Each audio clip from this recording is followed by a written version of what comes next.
થોડા દિવસો પહેલા વરસાદની કાગડોળે રાહ જોતા લોકો હવે વરસાદના પાણીમાં એવા ફસાઈ ગયા છે કે પૂરા ગામના ગામ સંપર્ક વિહોણા બની ગયા છે। સુઈગામ તાલુકાના પણ કેટલાક ગામો સંપર્ક વિહોણા બની ગયા છે, જેમાં કુંભારખા ગામનો પણ સમાવેશ થાય છે।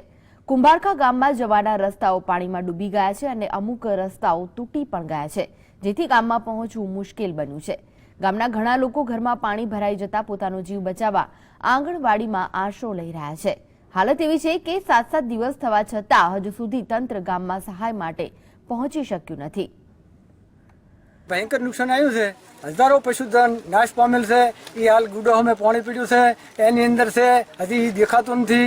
બાકીના જે તરી તરીને આવેલા છે, રોડ ઉપર આવેલા છે, એના માટે ગવર્મેન્ટ કોઈ પણ રીતે સગવડ કરે અને જીસીબી લાવી અને એને એની જગ્યાએ દાટે તો 2 દિવસ સુધી દટાઈ જાય। નકા પછી કયા ટાઈમે રોગચાળો ફાટી નીકળશે અને માણસોની ખૂબ ખુવારી થઈ જાય છે।